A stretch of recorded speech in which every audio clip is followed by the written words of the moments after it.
sexto ano, tudo bem com vocês?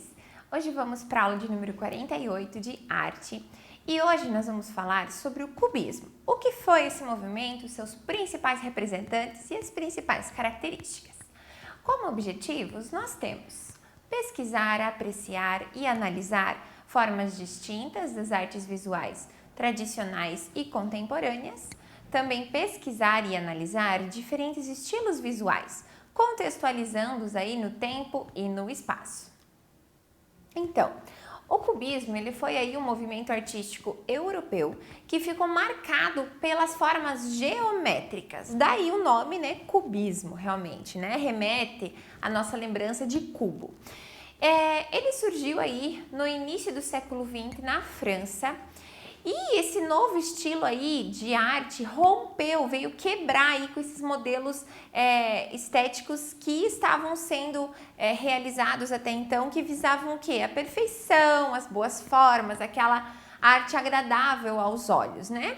Aí surge então, né, Picasso, entre outros, com formas deformadas, vários pontos de vista no mesmo plano, então isso causa aí um rebuliço, né?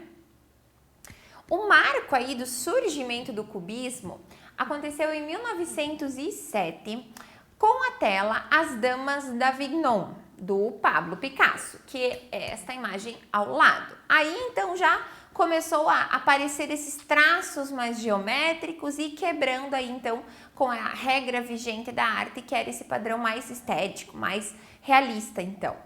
Essa obra ela tem influências muito visíveis da cultura africana, principalmente das máscaras africanas, o que a gente consegue perceber nos rostos, nos retratos então dessas damas, e também tem traços então das pinturas pós-impressionistas do francês Paul Cézanne, que pintava então muitas naturezas mortas também.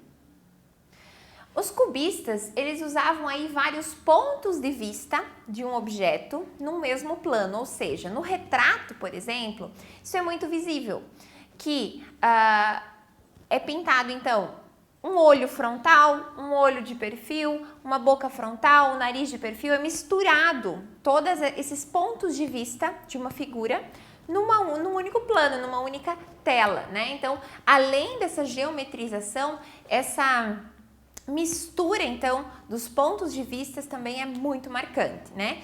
Então, o exemplo de uma cadeira também que eu coloquei, né? Por exemplo, numa pintura, então, é representada ela de cima, de baixo, de todos os lados numa mesma pintura, né? Então, esses artistas, eles buscavam capturar todos esses pontos de vistas no mesmo plano. Então, eles colocavam quase todos os olhares numa mesma pintura.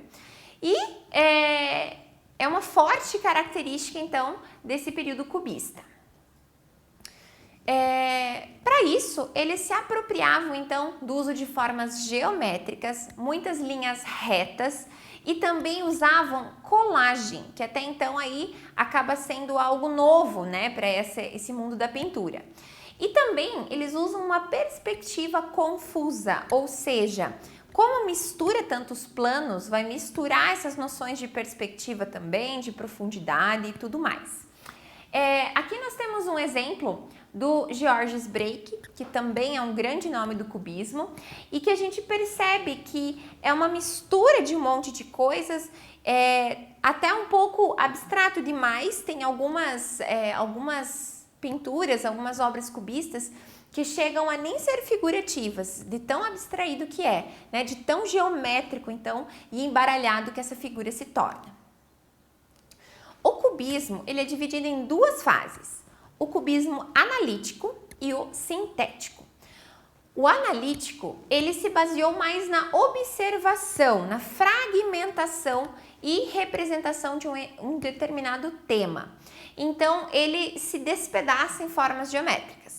O sintético, ele inseriu colagem nas telas também e usou cores mais fortes, mais vibrantes, enquanto o analítico usava ali tons mais terrosos, né, mais neutros.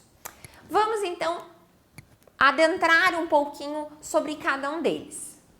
O cubismo analítico, ele ficou marcado então por esses tons terrosos, essa cor mais, né, mais contida. E acentuou então esses tons de marrom, preto, cinza e ocre, tá? Essa escolha de cores aconteceu então porque o mais importante para essa exibição do tema era o tema fragmentado em si e não propriamente a cor, né?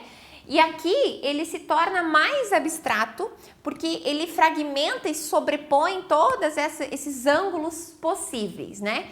Como exemplo do período analítico, nós temos Menina com Bandolim, de 1910, do Picasso. Observem que essa perspectiva confusa que eu comentei, né? Então a gente percebe que tem uma intenção de volume, um uso de luz e sombra até, mas se torna muito confuso. A gente percebe, até pelo título, né, da obra, que há uma menina, há um instrumento musical de cordas ali, o bandolim. Então a gente percebe as figuras, mas elas estão muito geometrizadas e fragmentadas. Essa desconstrução aí, ela chegou a níveis muito elevados, a ponto de quase as formas se tornarem irreconhecíveis. Então, como eu disse, nessa fase ele se torna tão abstrato que a gente não percebe as formas, as figuras, tá? Aqui, por exemplo, nessa obra do Picasso, a gente percebe formas, a gente percebe volumes, esses tons terrosos, mas a forma, o que está sendo representado é bem difícil de reconhecer, né? Ele fragmenta muito realmente. Já o cubismo sintético, que veio logo a seguir, ele, então, marcou aí o uso de cores mais fortes, mais vibrantes, então abriu mão desses tons terrosos e neutros, tá? E volta então para algo mais figurativo. Aqui, por exemplo, né? A gente, por mais que ele esteja fragmentado, mas a gente identifica ali uma garrafa de recorte, a gente percebe os instrumentos. Então ele volta para esse figurativo, tá? E também ele continua, né, mantendo essa fragmentação. Então ele não fica essa figuração então retorna, mas não a ponto de ser realista, só de você identificar o que está sendo usado ali. E característica marcante então o uso da colagem de jornais, revistas de papel comum realmente. Como eu falei, acabei de falar, né? Essa fase é marcada pela colagem, não só por pedaços de papel na tela, mas também eram utilizados madeira, vidro, metal, objetos realmente. Essa peça, por exemplo, é uma colagem que foi feita por Picasso. Ele fez a colagem com cartolina, mostrando um instrumento musical. Então aqui a gente percebe um relevo proposital, né?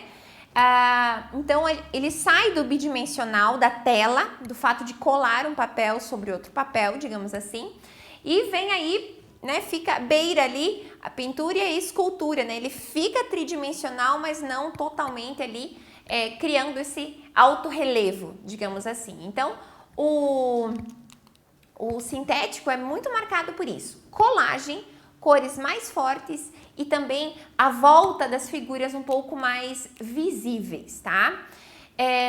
Além de tudo isso também, como eu disse, os jornais, também palavras e números eram inseridos, né? Aqui, nessa nós temos ali, ó, palavras legíveis. Aqui, outro exemplo agora do Juan Gris. Ele utiliza a natureza morta, a gente percebe alguns objetos e há também o jornal deitado sobre a mesa, né? Então, a intenção era o quê? Extrapolar esses limites, né, da pintura. Então, explorando também os sentidos como o tato, ou pelo menos a intenção de se tocar, né, essa obra. No Brasil, a gente também tem aí representantes que têm um toque do cubismo, né? Mas isso aconteceu só depois da Semana de Arte Moderna, de 1922, que o cubismo aí ganha força, tá? Ainda que esses artistas brasileiros, eles não tenham se entregado totalmente às características cubistas, a gente percebe fortes influências em alguns pintores específicos, tá? Em algumas pinturas, como por exemplo o de Cavalcanti. Temos o Carnaval, o Grande Carnaval, desculpem, de 1953. Olha só, há a geometrização, há uma fragmentação, uma desconstrução daquelas formas, então tem esse toque cubista sim. Tarsila do Amaral também é outro exemplo. Então, ela é modernista brasileira, mas ela tem essa pegada cubista. Então, ela tem essa geometrização, essa simplificação da forma, tá? Ela usou muito nas suas telas. Então, a gente percebe a influência, né, desse movimento europeu, então, com o uso das formas geométricas da Tarsila, né? Com a simplificação das formas. Então, a árvore dela é um círculo, né? As pessoas também acabam sendo bem geometrizadas. Aqui tem outros exemplos. A caipirinha, essa primeira de 1923, ela é muito semelhante ao que a gente viu ali do cubismo europeu, né? De Picasso, do Georges Braque. Ele é bem geométrico, simplificado, fragmentado. A Estrada de Ferro Central do Brasil, ele não fragmenta tanto, mas ainda geometriza. Então, também tem traços cubistas aí. Ainda continuando nessas artes plásticas, né? Existem outros trabalhos aí de outros artistas brasileiros que têm esses traços cubistas. São eles Anita Malfatti, o Rego Monteiro e também o de Cavalcanti. Eles tentam, cada um com o seu exemplo ali de imagem, de pintura, eles têm esses traços dentro da arte moderna brasileira, esses traços cubistas. Muito bem, assim conhecemos mais um movimento artístico que ficou marcado aí na história e que traz toda essa geometrização, né, essa fragmentação das formas. Um abraço e até a próxima!